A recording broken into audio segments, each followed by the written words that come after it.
Mm.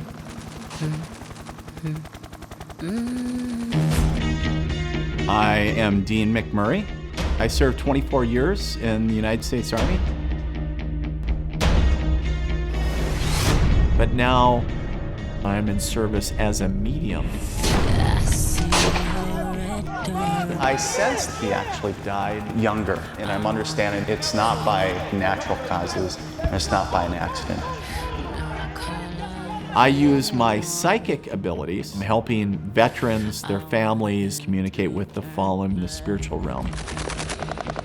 He shows me the number 5. Is the number 5 significant for you? My combat military experiences make me more attuned to a deceased loved one that served in the military. He really wants you to know, as you move forward, it's not about forgetting him, but it's about being able to live life again. I'm seeing those that have crossed over, and we have a conversation back and forth. So I speak to dead people.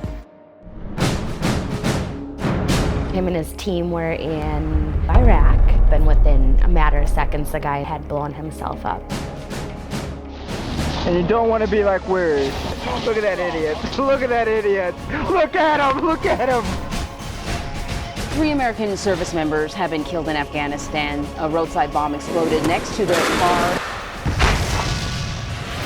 Go! Get up! Get up!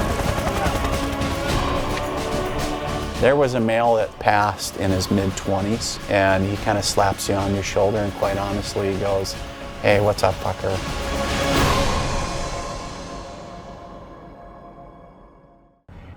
So 9 years ago, I returned from my deployment to Kosovo, and a lot of paranormal activity started happening within our home. Clocks and pictures started flying out the wall. My grandmother, who passed when I was approximately 10 years old, she came to visit me in spirit. I asked her to prove it, and she pushed me into the bed gently, not in a mean way. And I was really trying to find answers at that point, saying, holy cow, you know, what just happened?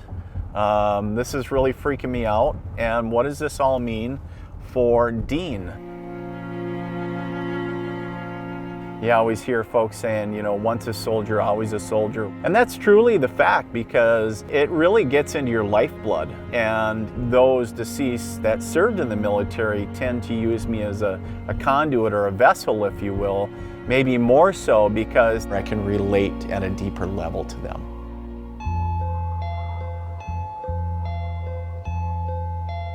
Today I am talking to Dean about my late husband. He passed away in 2010, so I'm looking for a little bit of closure there because I do have some guilt about being distant from his family, so being able to let go and not having any regrets would be closure for me.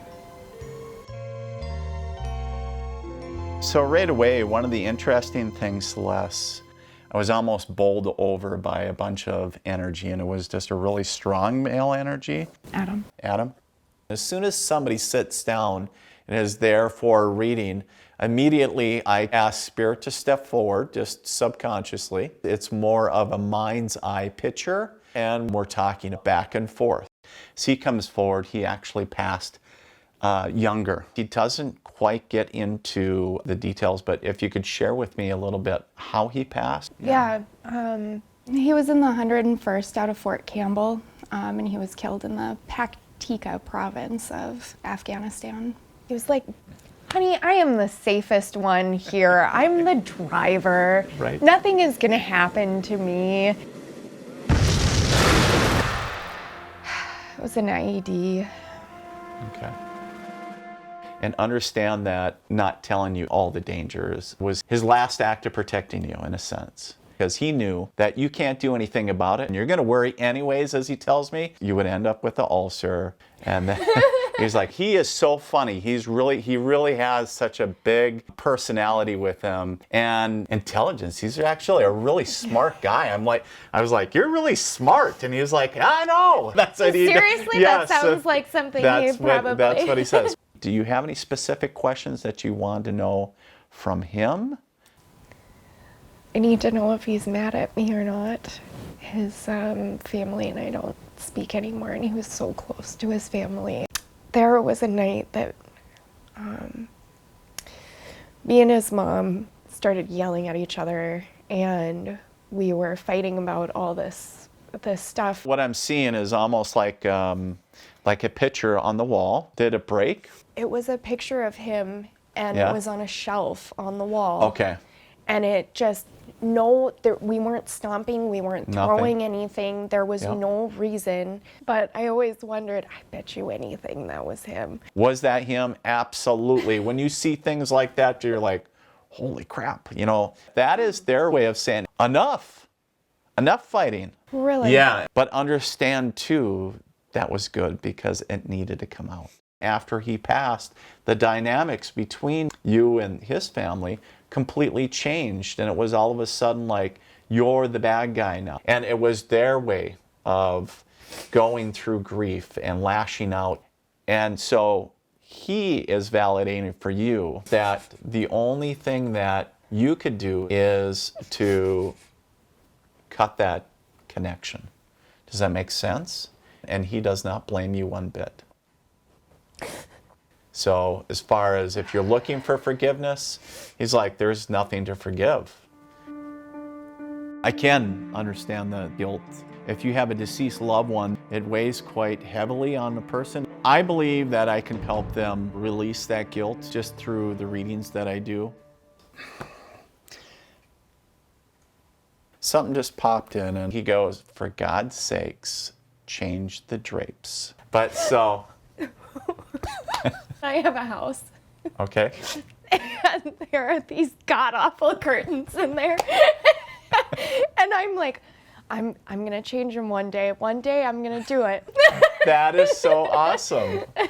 But one of the things for you, Celeste, when he comes forward is he becomes emotional and he goes, she is really looking for that sense of closure.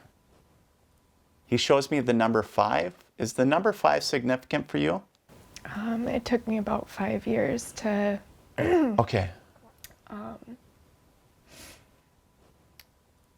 start living my life again. Okay. And you know that he was with you every step. So am I understanding correctly that there is like a new kind of romantic on the horizon, kind of? Yes. He's like, yeah, he's okay, but he kind of goes, you know, how can you compare to me? But the thing is that he loves that he makes you happy. As you move forward, it's not about forgetting him. You never will. And he knows that. But it's about being able to finally move forward and live life, in your words, again. It's something that you will never get rid of. And it's like always having that permanent tattoo of him emblazoned. What's specific? I have a tattoo of. Are you serious? You're giving me goosebumps right now. Oh my God. I've got one right here with his initials are right here, and I have a poem for him on it. So that's just a beautiful thing that Adam is with you in every step. So you're able now to open a new chapter in your life. And when you're able to come to peace with what has happened, that's a beautiful thing.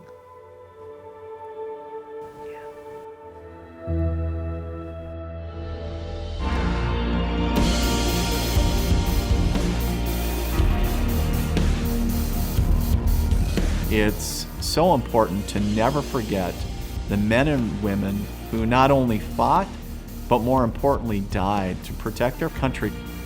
I don't believe that you ever really truly take off the uniform. Once you put it on, I think it becomes more of an integral part of who you are. It becomes part of your life. The reading with Celeste hit home really close to me. It really reinforces saying I am in the right place and I am doing the right thing.